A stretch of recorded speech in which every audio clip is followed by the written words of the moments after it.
माता पिता का कर्ज। श्री राम ने अपने बेटे को अच्छे से पढ़ा लिखा कर एक काबिल इंसान बनाया था। उसका लड़का एक बड़ी कंपनी में बड़े ओहदे पर था।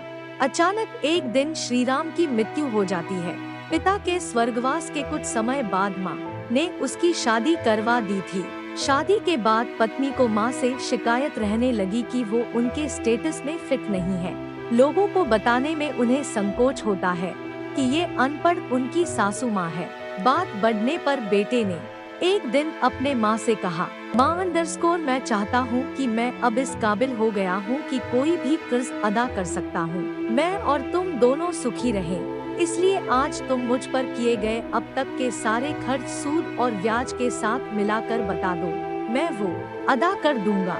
फिर हम अलग अलग सुखी रहेंगे। माँ ने सोचकर उत्तर दिया, बेटा हिसाब जरा लंबा है, सोच कर बताना पड़ेगा, मुझे थोड़ा वक्त चाहिए। बेटे ने कहा, माँ कोई जिद्दी नहीं है, 2-4 दिनों में बता देना। रात हुई, सब सो गए। माँ ने एक लोटे में पानी लिया और बेटे के कमरे में आई। बेटा जहाँ सो रहा था उसके एक ओर पानी डाल दिया।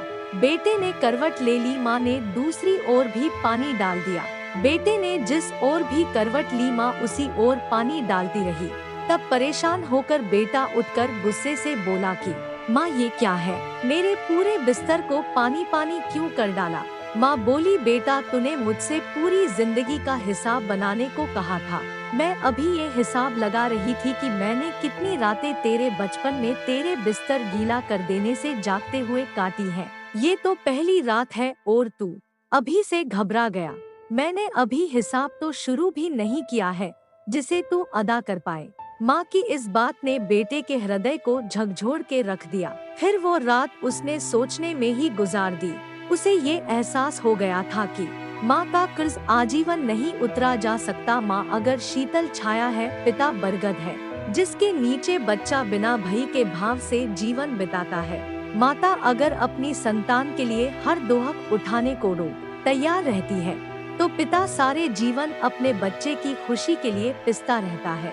हम तो बस उनके किए गए कार्यों को आगे बढ़ाकर अपने हित में काम कर रहे हैं। आखिर हमें भी तो अपने बच्चों से वही चाहिए ना, अर्थात अपने माता पिता से कोई ऊरिन हो ही नहीं सकता। इसलिए अपने माता पिता की सेवा करना ही सबसे बड़ी पूजा है और यही धर्म भी है, वही हमारे साक्षात भगवान है। आशा करती हूँ कि एक छोटी सी कहानी आपको पसंद आई होगी। कहानी पसंद आई हो तो लाइक, सब्सक्राइब और शेयर करें और ये कहानी आपको कैसी लगी कमेंट करके बताएं।